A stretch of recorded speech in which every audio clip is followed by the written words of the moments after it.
Денеска започнаа градежните активности за втората фаза од автопатот Скопје-Блаце на делницата во должина од 10,5 км која треба да го поврзе Скопје со веќе изградените 2 км автопат во близина на граничниот премин Блаце.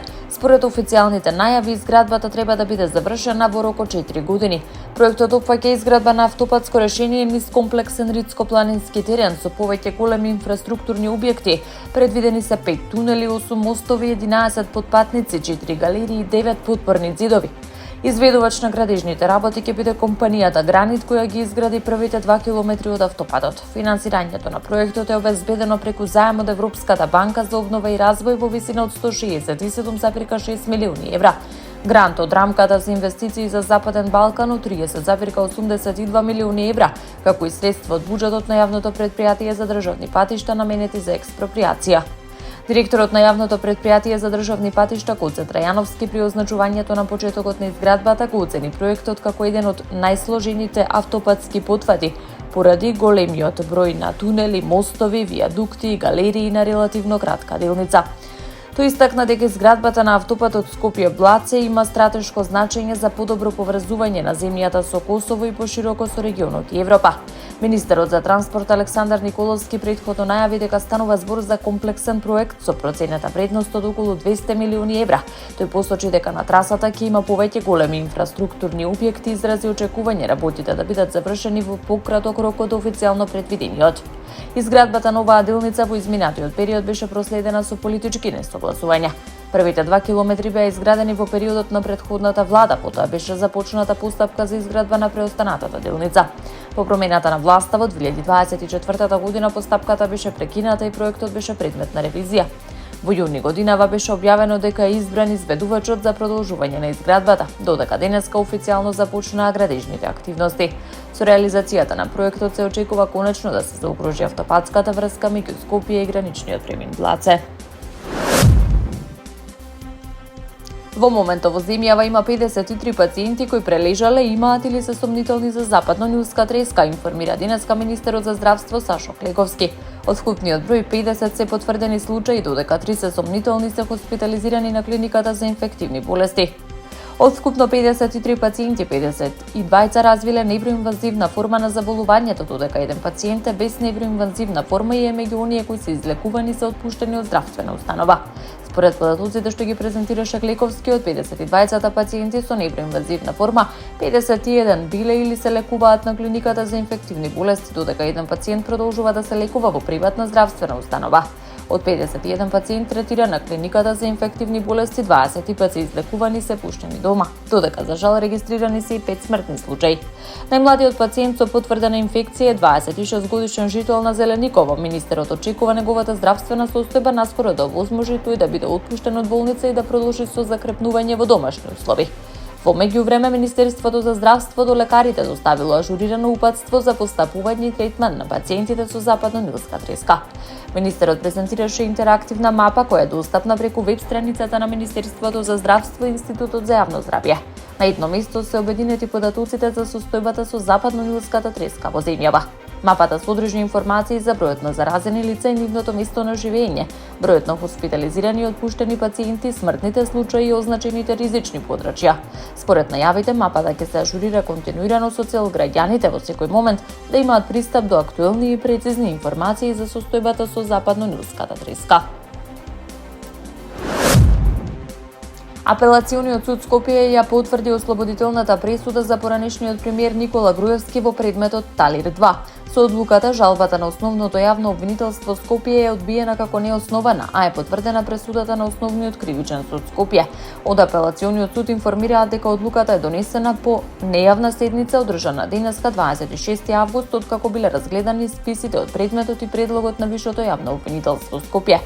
Во образложението, судот наведува дека не било докажано надвор од разумно сомневање оти Груевски во својство на одговорно лице во политичката партија постапувал спротивно на законот за финансирање на политичките партии.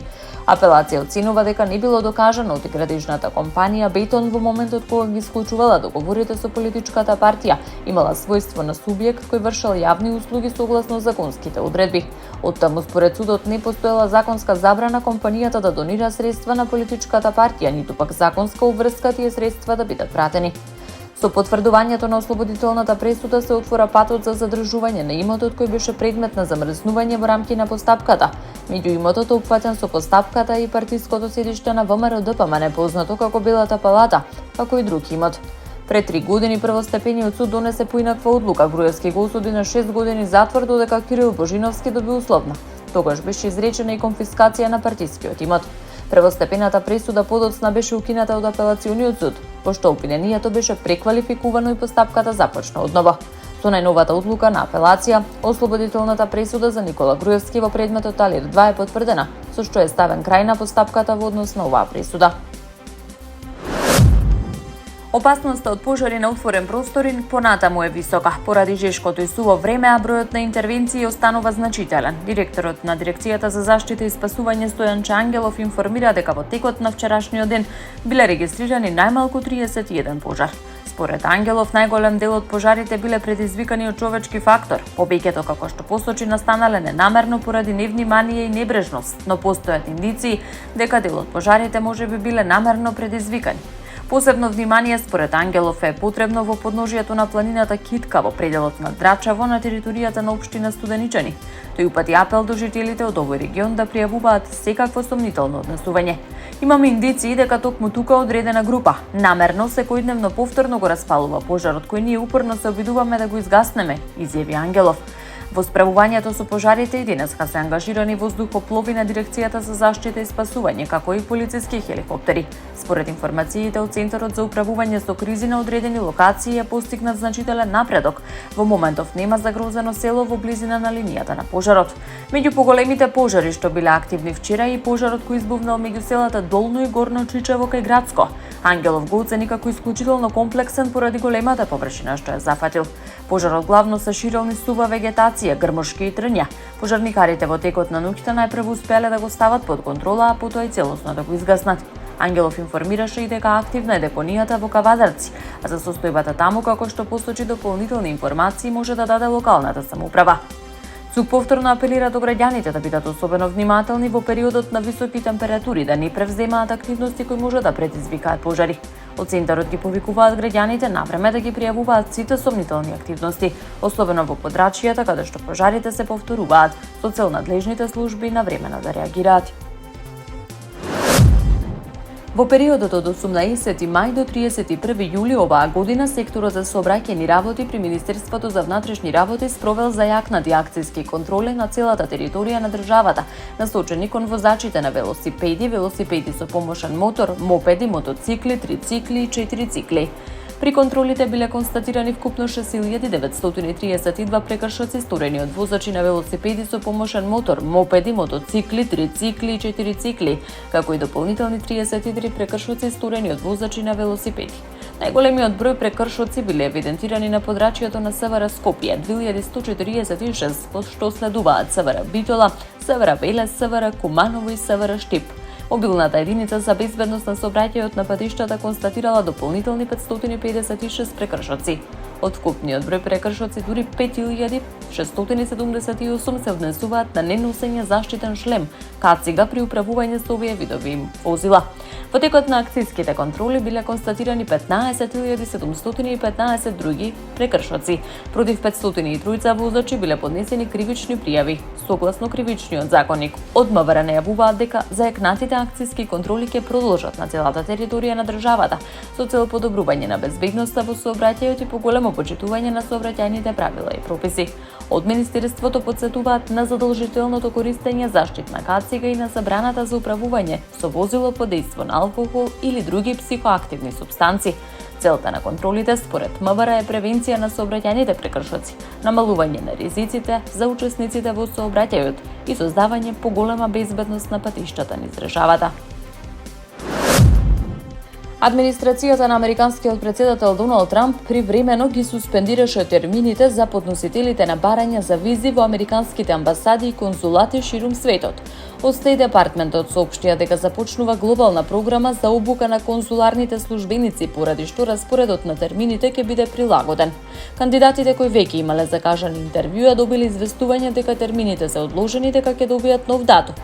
Одделот не соопшти колку ќе трае обуката, но наведе дека незината цел е службениците подобро да ги проценуваат кандидатите и да се осигураат дека барањата за визи се разгледуваат сеопфатно и доследно. Ова се случува во период на дополнително заострување на имиграцијската политика на Доналд Трамп, која вклучува депортации, укинување на визи и зелени карти, како и дополнителни ограничувања за одредени категории имигранти. Политиката веќе се соочува и со правни предизвици. Американскиот федерален судија неодамна ја поништи одлуката за суспендирање на имигрантските визи за кандидати од 75 земји, оценувајќи дека ги надминува законските овластувања на државниот секретар Марко Рубио. Организациите за човекови права ја критикуваат имиграцијската политика на администрацијата на Доналд Трамп, оценувајќи дека одредени мерки се дискриминаторски и можат да ги загрозат правата на имигрантите. Турскиот председател Володимир Зеленски му го додели на американскиот милиардер и извршен директор на SpaceX Илон Маск украинскиот орден на слободата, едно од највисоките државни одликувања што Украина може да го додели на странски државјанин. Одлуката е донесена со председателски декрет на 26 август. Како причина за доделувањето, Зеленски ги наведува придонесите на Маск во заштитата на човечкиот живот и слободата, како и во развојот на односите меѓу народите на Украина и Соединетите американски држави. Одликувањето доаѓа во чувствителен момент во односите меѓу Киев и Маск, бидејќи Украина се обидува да добие согласност за проширување на употребата на Starlink на дронови кои би действувале и на руска територија. Киев сака оваа технологија да се користи за операции против руски лансери на балистички ракети, со цел да се намалат способностите за напади врз украинските градови. Starlink, сателитската интернет мрежа на SpaceX, стана важен дел од украинските комуникации по почетокот на руската инвазија во 2022 година. Системот се користи за комуникација на бојното поле, координација на единиците и управување со дронови. Маск во минатото беше предпазлив околу користењето на Starlink за офанзивни операции и ограничуваше одредени форми на користење на системот. Украина сега бара да се овозможи негово функционирање над руска територија. Одлуката за одликување потсетува на значајната улога што Starlink ја има во украинската одбрана. По руската инвазија, услугата обезбеди комуникацијска инфраструктура за украинските сили и цивилни институции. Со текот на војната стана важна и за операции со беспилотни летала. Со доделувањето на орденот за слобода, Зеленски јавно го призна придонесот на Маск и на неговата компанија за Украина.